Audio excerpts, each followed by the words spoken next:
तो सोनम, ये तूने क्या किया है? सवाल हर वो शख्स कर रहा है जो राजा रघुवंशी मर्डर मामले से जुड़ी खबरों से दो चार हो रहा है। सोनम अब अपने किए की वजह से सलाखों के पीछे है। उसका प्रेमी और तीनों सुपारी किलर्स भी सलाखों के पीछे भेज दिए गए हैं। अब मर्डर से जुड़े राज सामने आने लगे हैं।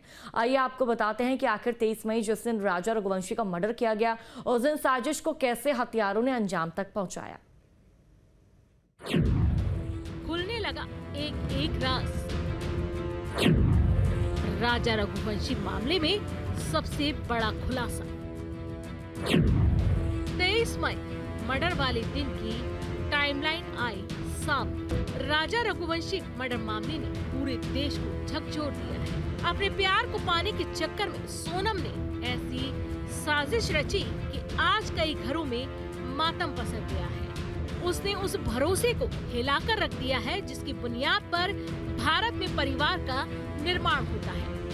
सोनम के गुनाह अब बेपर्दा हो गए हैं। उसकी शातिराना चालें उसके गुनाहों पर पर्दा नहीं डाल सकी। वो सलाखों के पीछे है और राजा रघुवंशी पर हुए बेइंतहा जुल्म की कहानी सामने आ गई है।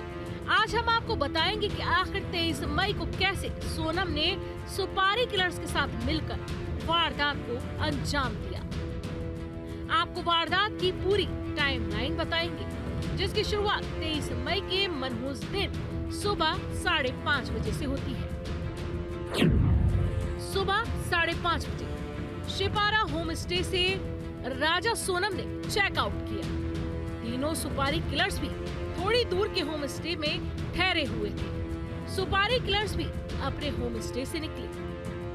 सुबह 6 बजे राजा सोनम ने नोंगरियाट से ऊपर आने के लिए चढ़ाई शुरू की। रास्ते में थकने का बहाना बनाते हुए सोनम ने सुपारी किलर्स का इंतजार किया। जैसे ही सुपारी किलर्स पास पहुँचे, सोनम ने बातचीत शुरू कर दी। सुपारी किलर्स के साथ राजा की भी दोस्ती हो गई। सुबह 7 बजे रास्ते में एक स्टॉल पर राजा और सोनम कॉफी पीने रुके। इस दौरान तीनों सुपारी किलर्स भी आसपास मौजूद थे। सुबह 10 बजे राजा और सोनम 2000 से ज्यादा सीढ़ियां चढ़ चुके थे। स्थानीय गाइड अल्बर्ट ने उन्हें यहीं पर देखा था। उसी ने पुलिस को 3 सुपारी किलर्स की मौजूदगी की जानकारी दी थी। अल्बर्ट ने बताया था कि तीनों हिंदी में बात कर रहे थे। सोनम पीछे चल रही थी। दोपहर 12 बजे राजा सुपारी किलर्स के साथ अच्छी तरह घुल मिल गया था। सोनम पीछे चल रही थी।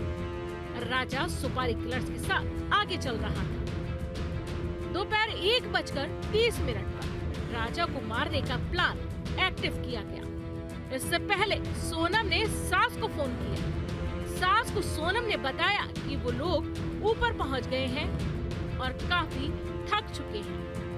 दोपहर 2 बजे सोनम का इशारा मिलते ही विशाल ने डाव से हमला कर दिया। विशाल ने राजा के सिर के पीछे के हिस्से पर ताबड़तोड़ 2 वार किए। राजा तुरंत जमीन पर गिर पड़ा। दोपहर 2:30 बजे सोनम और तीनों सुपारी किलर्स ने राजा के शव को खाई में फेंक दिया। राजा अब हमारे बीच नहीं है। सोनम उसका प्रेमी राज कुशवाहा और गुनाह में शामिल 3 सुपारी किलर्स सलाखों के पीछे हैं। मुमकिन है पुलिस की जांच के बाद सभी को सख्त सजा मिले, लेकिन जिस भरोसे का कत्ल सोनम ने किया है, उसकी टीस पूरे समाज को सालों तक परेशान करती रहेगी। Team news stay.